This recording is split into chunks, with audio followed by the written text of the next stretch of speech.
Hello everyone, our dear viewers. Today I want to talk about choosing long pips with or without a sponge. This is especially for beginner older players who have mobility issues. I got this question in the comments, and I decided to answer it. People often ask it. The question was as follows. Help me figure this out.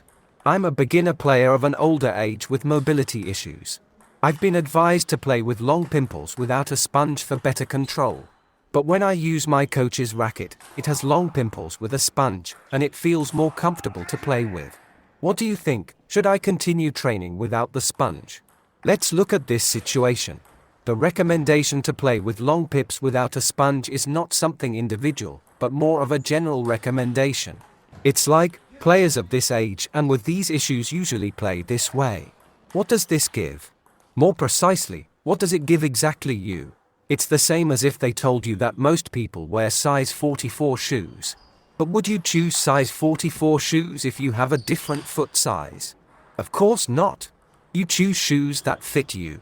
The same goes for choosing rubbers and blades. The average recommendation is just statistics, and it shouldn't be the basis for your decision. Choose what suits you personally, not based on general advice. If you don't like playing with long pips without a sponge, if you feel more comfortable with a sponge or a different type of rubber, then go with what works best for you. The average is just observations, nothing more. It might be interesting, but it's not about you and your needs. I often see someone choosing their equipment or style of play based on what the top players use, thinking that if everyone plays this way, they should too. But where are these top players and where is the beginner? A beginner doesn't have the skills that top players do. Even if they do, they need to develop them, which requires training, and not for 1 year. Don't dream that by starting to train, you'll immediately become like Ma Long. Especially if you started playing table tennis at 50 years old with no good sports training. You need to work with your own abilities and limitations, not copy someone else's playing style.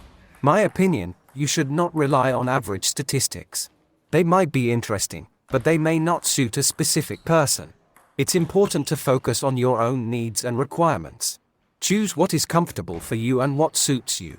If your choice happens to align with the mainstream, that is fine. But the most important thing is your personal choice. When I started playing, I followed other people's recommendations and played like everyone else around me. I played with 2 inverted rubbers. After a few months, I got so bored with it that I didn't want to play anymore. I just didn't want to play table tennis. Then I started trying long pips and anti-spins, and the interest in the game immediately came back. And it never went away. By the way, while I'm telling you all this high-tech information, please, right now, click like and subscribe. Likes won't click themselves. So, I recommend following your own feelings when choosing your playing style and equipment. If you disagree with my opinion, write in the comments why.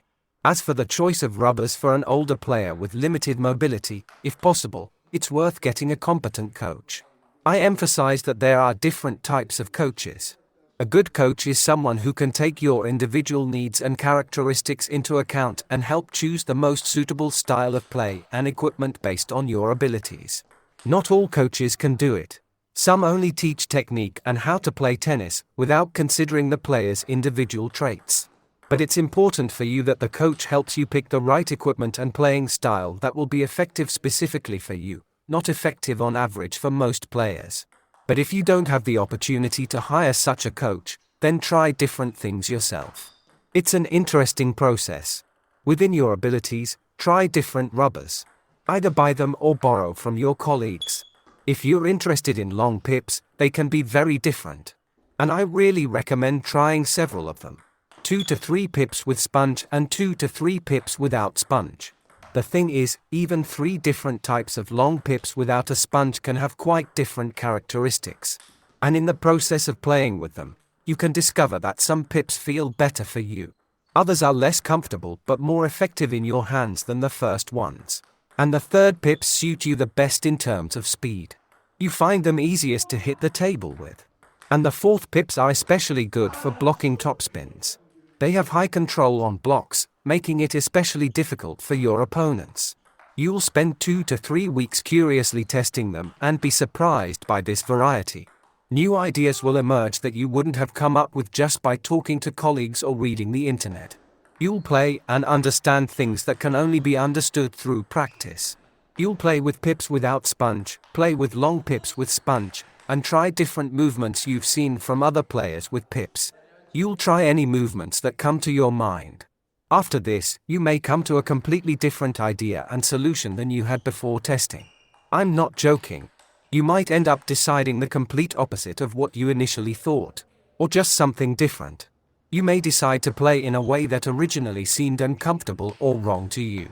This happens when you play with a new rubber, get used to it, and then try applying the new rubber and new elements against opponents. Suddenly, you discover unexpected things. It turns out that a certain element or playing style works especially well in your hands. And you get more excited about the game, time flies by, and you hit the table more often and enjoy yourself. That's why, if you're considering long pips, I recommend trying several ones. And don't just play with each for 15 minutes. Play at least 1 to 2 training sessions with each. You need to let your hand and brain get used to each rubber so that you can use the rubber's properties more precisely during the game. These moments often bring new ideas and realizations. In general, listen to yourself, to your needs and desires. Choose equipment and a playing style based on what fits you and what you enjoy, but not theoretically, rather through practice. And if you need help selecting rubbers and blades, feel free to reach out to our store. We are always ready to help solve this issue quickly without the need for long searches, reading, and complicating your brain with solving complex equations with 10 unknowns.